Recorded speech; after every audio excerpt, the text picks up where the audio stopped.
situations. Right, functionally determined re-entry mechanisms. Right, now here functionally determined re-entry mechanism may be in fast response tissue. Fast response tissue. What is fast response tissue in heart?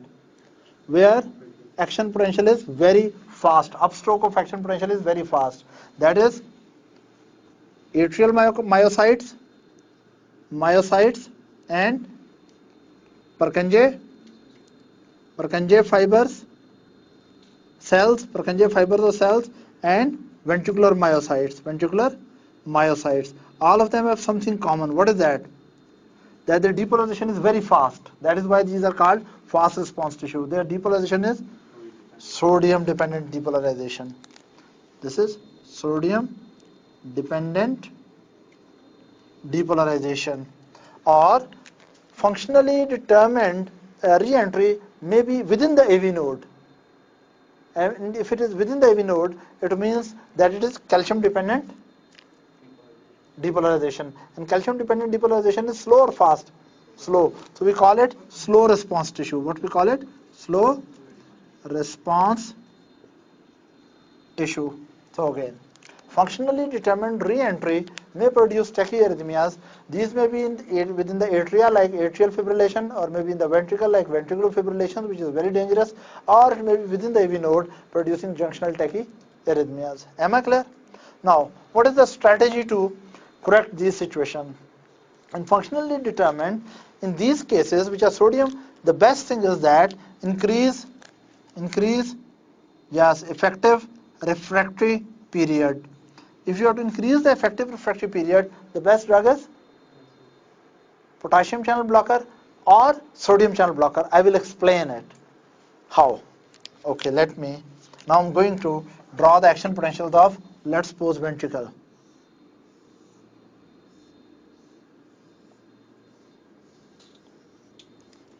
Is that clear? So this is resting, and here let's suppose I put threshold potential, and this is resting membrane potential. Now listen, one way is to increase the effective refractory period.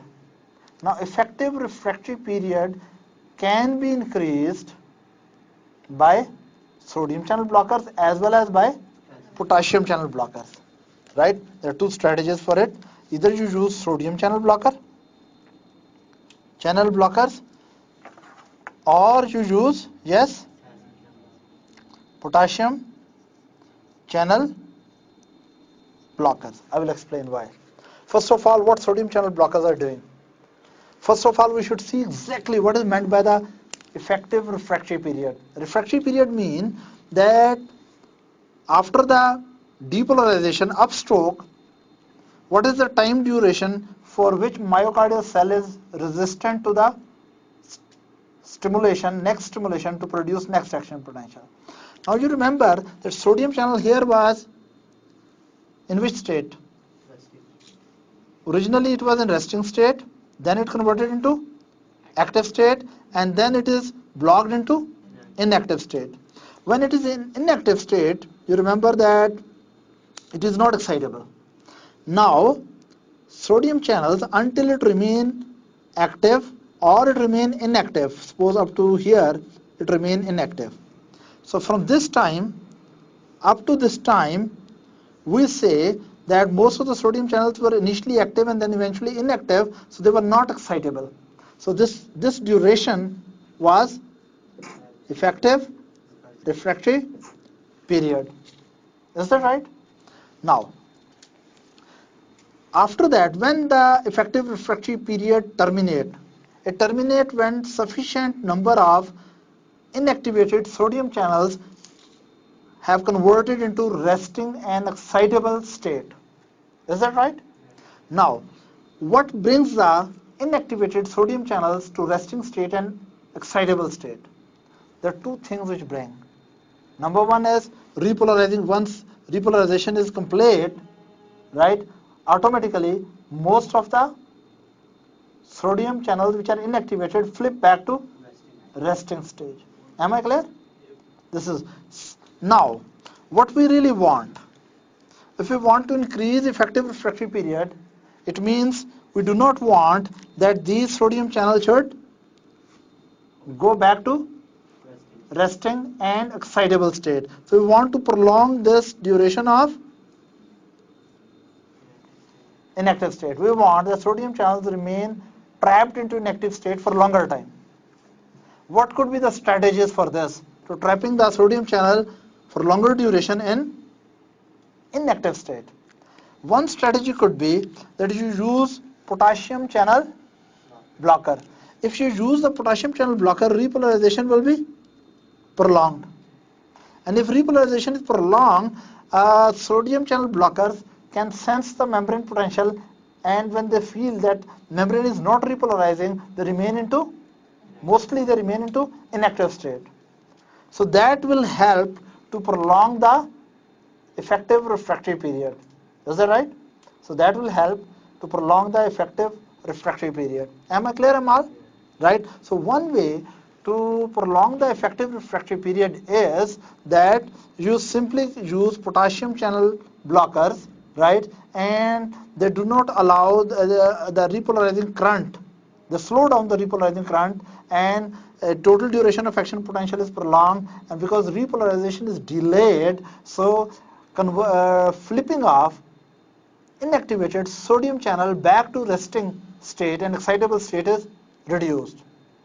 So in the myocardium, multiple areas, when you give a drug which is potassium channel blocker, so most of the myocardium, suppose ventricular myocardium and atrial myocardium, that will have prolonged effective refractory period. So do you think then impulses can really re-enter again and again into circus? No. You remember that example that this was a dead area, or suppose impulse come from here. Here it dies. Here it impulse dies totally. Here impulse passes, and when it comes back, it can re-enter. You understand it? And then cycle again. Now when we increase the effective refractory period, this tissue remains so much refractory for such a long time that when impulse come back, it finds it refractory, and this impulse also dies. You are understanding? That we increase the effective refractory period, and advantage is that when re-entering impulse come down and try to re-enter, it will find the tissue refractory because tissue is still having most of its sodium channels stuck into inactive state, and tissue is not willing to be activated and stimulated, right? And impulse will die out. Am I clear? In this way, look here, that initially there was antegrade. What was there? There was antegrade block. And by increasing the effective refractory period, we have also produced retrograde block. So what we have done in re-entrant circuit, right? Initially there was unidirectional block. Now we have converted the tissue which was having unidirectional block into bidirectional block. Am I really clear, or just teaching myself? Very clear. Sure? Okay, that's good. I'm lucky if you understand it. Right? This is one mechanism. To increase the effective refractory period is simply use the potassium channel blockers, and here when right? Any question up to this? Now another mechanism is use the simple sodium channel blocker. Sodium channel blocker will do double action. Number one, they will reduce the slope of upstroke, and they will reduce the conduction of the current. Is that right? They will reduce the conduction velocity. Secondly, when you have given sodium channel blockers,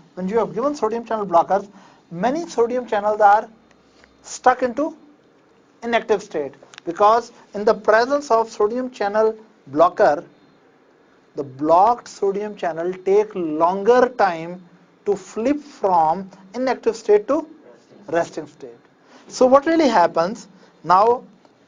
Let's look at this patient, that here we have given a sodium channel blocker. Suppose we have given a special type of sodium channel blocker which reduces sodium influx during the upstroke, but potassium channels are not disturbed, so repolarization is in time. Even though repolarization will become in time, and here ideally sodium channel should recover from inactive state to resting, but because myocardial cell is under the influence of sodium channel blocking drug, so blocked sodium channel do not easily and timely flip from the inactive state to active resting. So even though it comes down, but still tissue is refractory. So this is a situation where action potential of duration is not increased. You get it? We have used a sodium channel blocker. It is right. We have used a type of sodium channel blocker which has not affected the action potential duration. Right? And action potential is coming back. Repolarization is done in time. It is not delayed. Is that right? But still, tissue is trapped into refractory period because, again, listen, what was happening? That by this time, sodium channel at this point should become available to next excitation. And at this time, ideally, they should convert from inactive to resting state so that they can be. But when you have given sodium channel blockers, they are blocked channels, so they take longer time to flip back, and effective refractory period is prolonged. Am I clear? Any problem up to this? So again, if they are functionally defined re-entry mechanisms, right, it means, for example, in ischemic heart disease, multiple re-entering circuits are formed within the myocardium. One of the best strategy to manage these patients is prolong the effective refractory period. Effective refractory period can be prolonged by use of potassium channel blockers or can be prolonged by using the sodium channel blocker. When you use potassium channel blocker, they simply increase the duration of action potential, and repolarization is delayed, and repolarization does not, membrane voltage does not help the sodium channel to flip into resting state. Is that right? Or you can use the patient, you give the patient sodium channel blocker, let the repolarization be in time. When repolarization is occurring in time, but repolarizing current finds the sodium channel stuck with the drugged channels, right? These are blocked channels, and they are not willing to easily flip back to excitable resting state. Am I clear? So both these drugs, any one of these drugs can be used in case of functionally determined reentrant tachycardia in fast response tissue. Either you use potassium channel blockers or sodium channel blockers. Am I clear? Now we come to sometimes functionally determined re-entry is occurring within the AV node. Is that right? Of course, then you will use what type of drugs? Calcium channel blockers. I think there's no need to explain it. You will give patient calcium channel blockers because if re-entry is occurring